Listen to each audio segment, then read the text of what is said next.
While sometimes we want to shy away from things, the question is this beneficial for children? And are we holding our district back if we're not open to change? And I think that's the biggest piece, right? Just being open to change.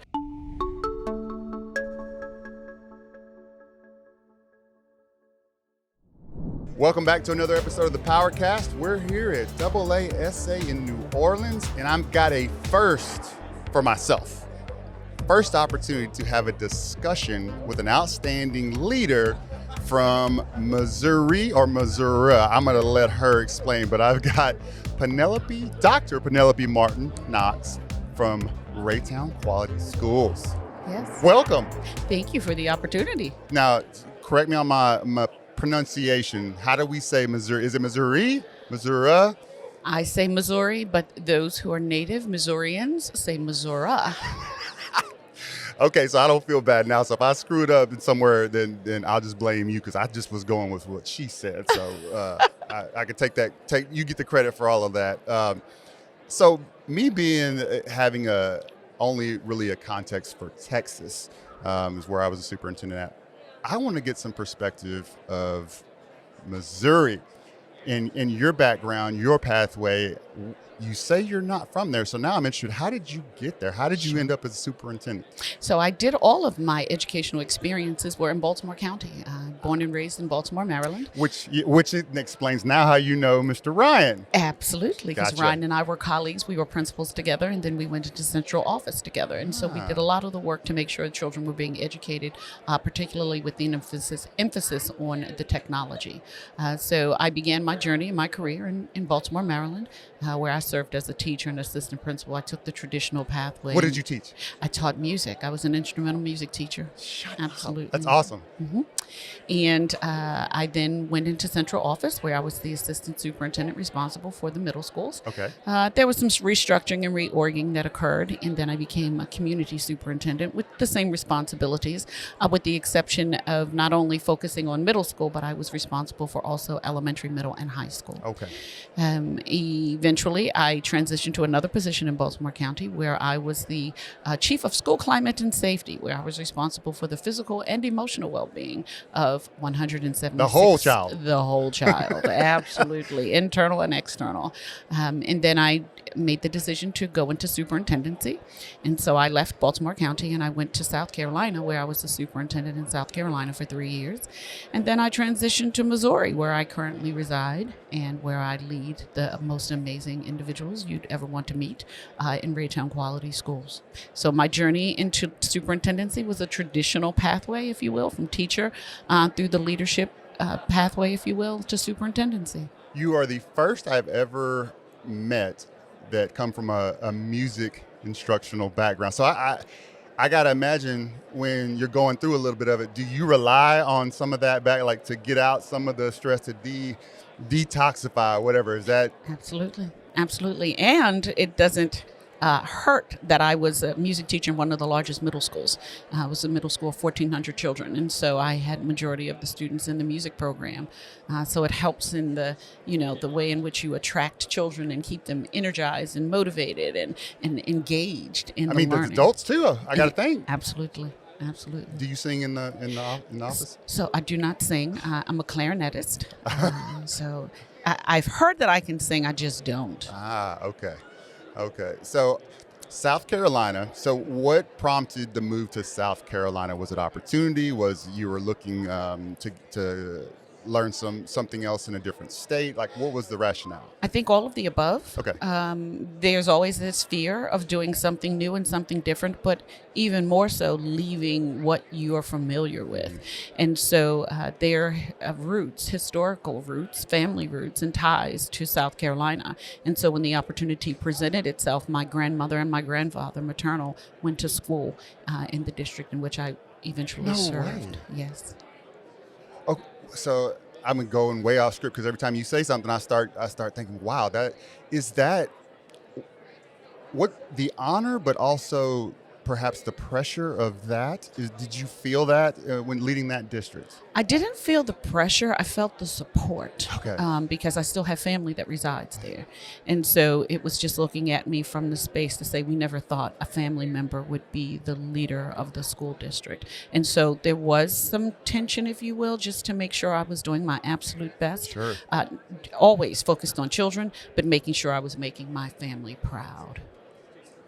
What was the call like when you got the call and then ultimately you got to share with your family? So it was actually, and I can go a little deeper. So my grandmother raised me.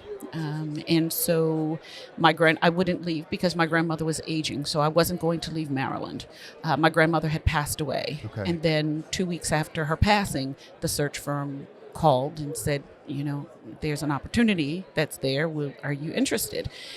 And again, still in my emotional space because of the passing of my grandmother, I took that opportunity. I did the interview, and I didn't think they were going to hire somebody from the North to lead in the South, but it happened. And so I seized the moment and wanted to do my absolute best for the children in that community, knowing that my grandmother and my grandfather were there as well.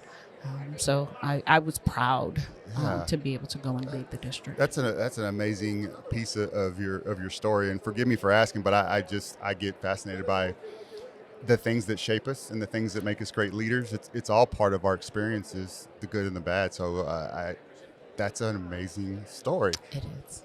Okay, so now take me to Missouri.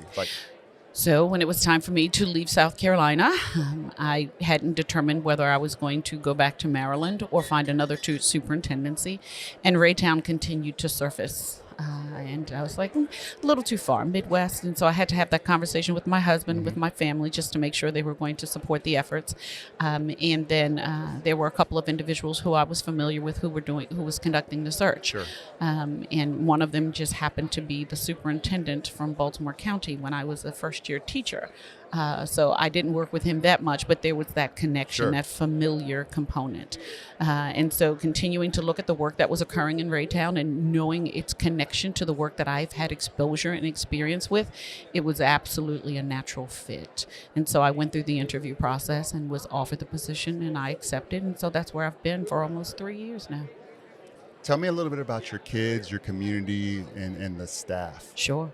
So our community is very diverse. Our students are very diverse. I have a very supportive community. My first year there, we were able to pass a bond so that we're able to invest in the schools and our community to give the upgrades that are necessary to ensure that our children have the environments that are encouraging and to let them know we believe in you. We feel we're here in this journey with you. So I have a very supportive community. I think our children are absolutely amazing. We continue to remind them that they are what we work for and that they can accomplish anything they put their mind to. Our school district is about 8,000 children that we serve. Our, again, very diverse community, very diverse student population, and I think they're absolutely amazing. I interact with students all the time. I find it my business to be in schools.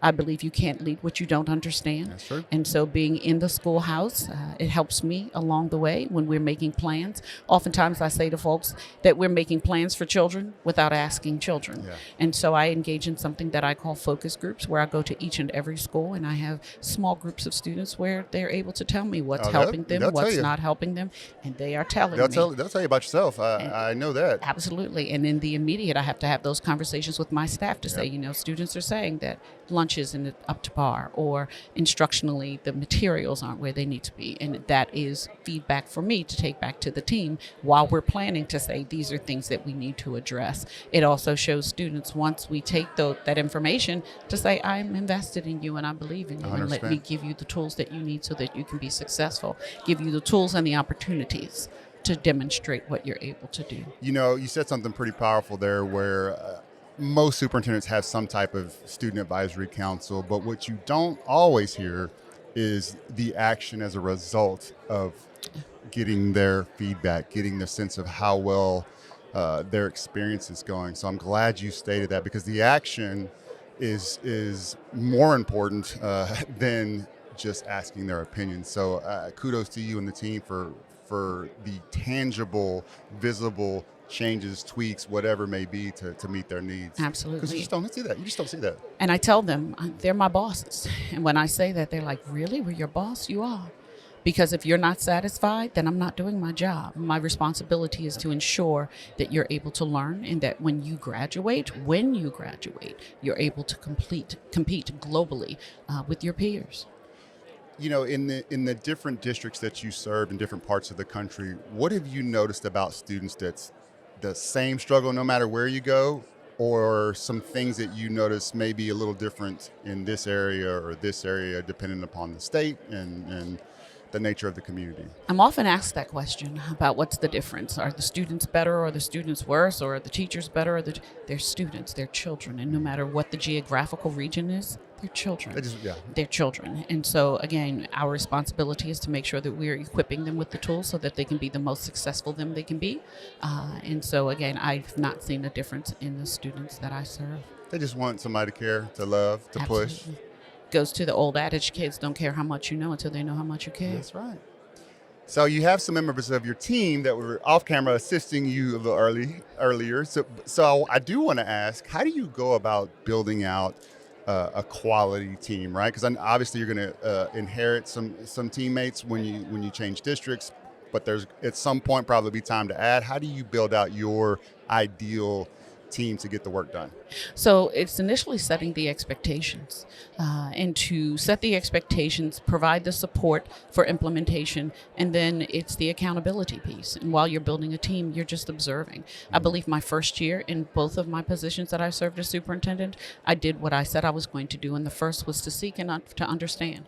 My first year was that of observing, to see how things are operating before you go into an environment and you shake up everything without really having an understanding. And so it's first to understand where the needs exist, and then to find people to fill in those plugs to be able to accomplish those goals that you've set out. Establishing the goals not in isolation, but with feedback from all those who are invested in our children in our district. And so you begin to look at the staff that you have. One of the things that we did a book study in both places, Strengths Finders 2.0, just to make sure I have all the components at the table. Gallup, yep. From the Gallup poll, absolutely. And I think it's a very worthwhile tool to invest in, to read, to find out about self, but then to build a team based on that information. So looking at the needs of the school district, looking at the data points to determine where your strengths are needed and where you need to find someone who has these areas of expertise. And when you find those individuals, the other piece that goes along with it is trust. I have to be able to trust that you're going to say something, do something, and then find results from that something. And so it's really just making sure that we're working as a collective body to get the work done, and we're each other's thought partners in this work. And so hearing their voice and trusting them to bring information to the table, not for me directing them, because that's managerial. Right? Yeah. I expect to have people come to the table who are innovative, creative, and able to bring ideas and concepts to the table and to receive feedback and determining how we can broaden that to make it applicable to the work that we're doing. You know, that's a little bit of a unique approach, because oftentimes, you know, as a superintendent, you get the job and then you start immediately figuring out, all right, who can go with me, who can, you know, but I think I would have been wiser had I approached it like you just stated, and waiting until getting the full scope of how things work, what are the true needs, what are the perceived needs, and what are the blind spots that nobody even sees that we need to tweak. Golly, I'm just fascinated by this whole conversation. So you mentioned innovative. You look for folks to round out the team that are innovative.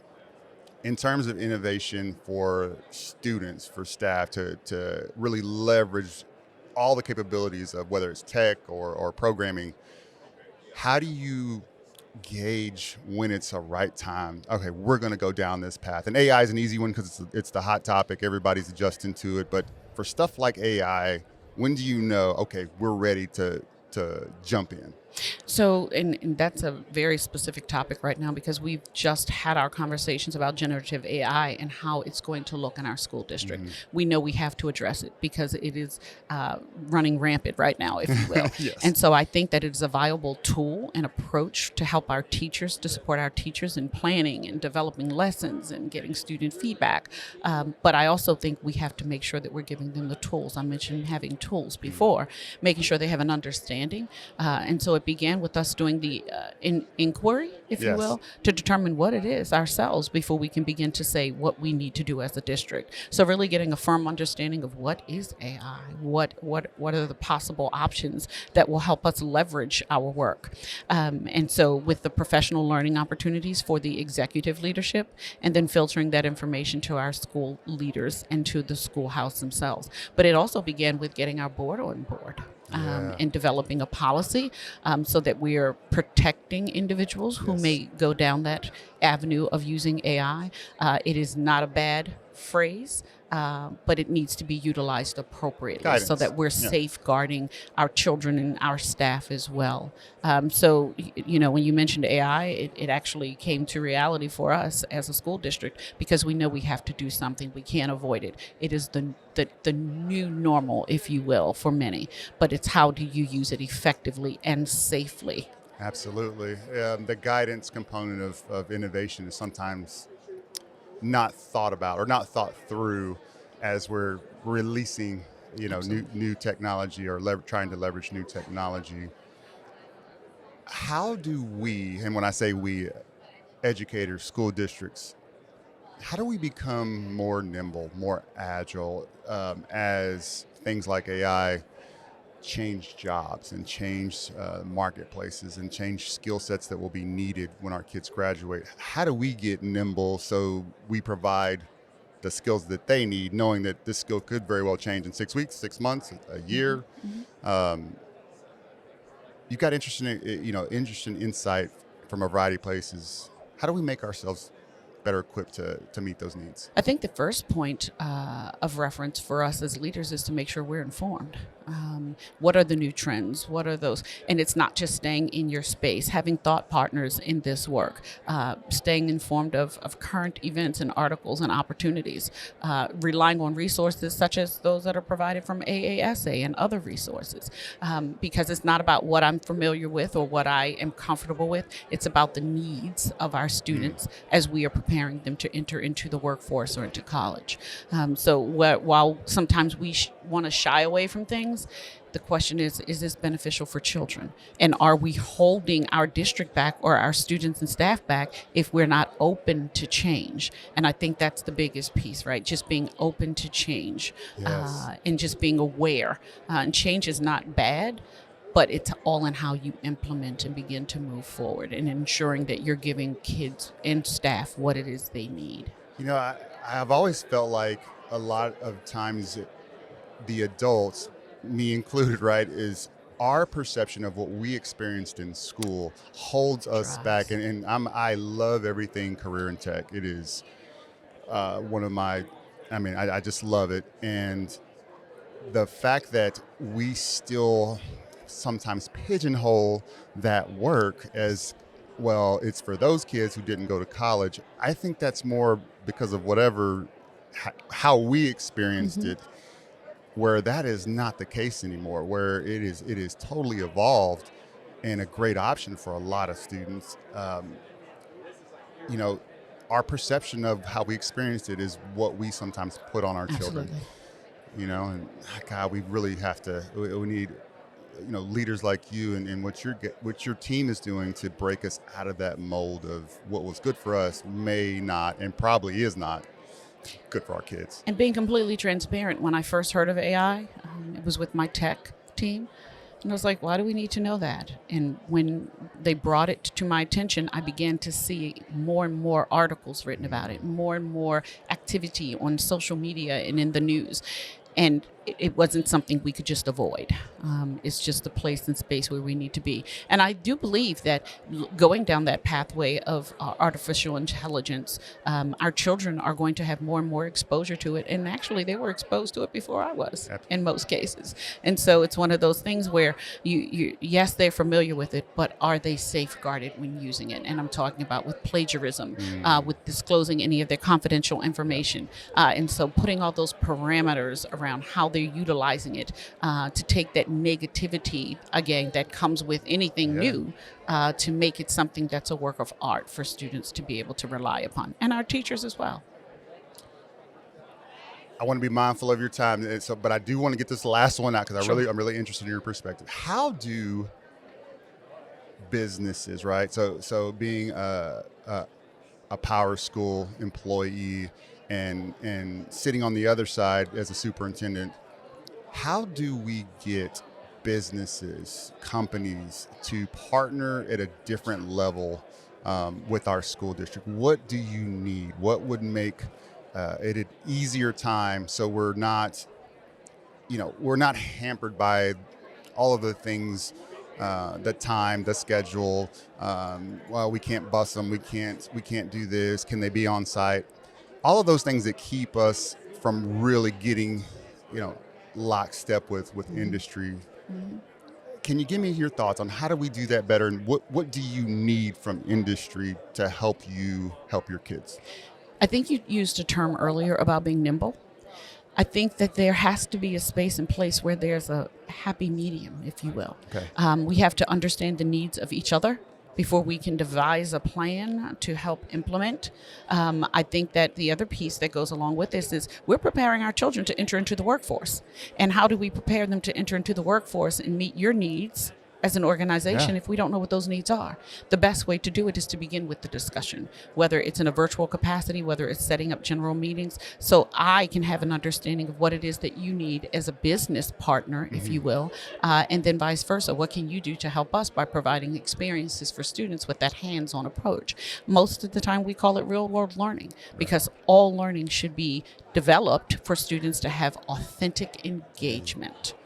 And so I think it's a joint partnership, recognizing the needs of the business and the business recognizing the needs of the school systems, if you will, so that we're preparing quality employees for you. And so I think it's a collaborative approach in making sure that the partnerships are developed, they're meaningful, and at the end you go back and evaluate to continue to see what it is you can do better. But it begins with having a conversation.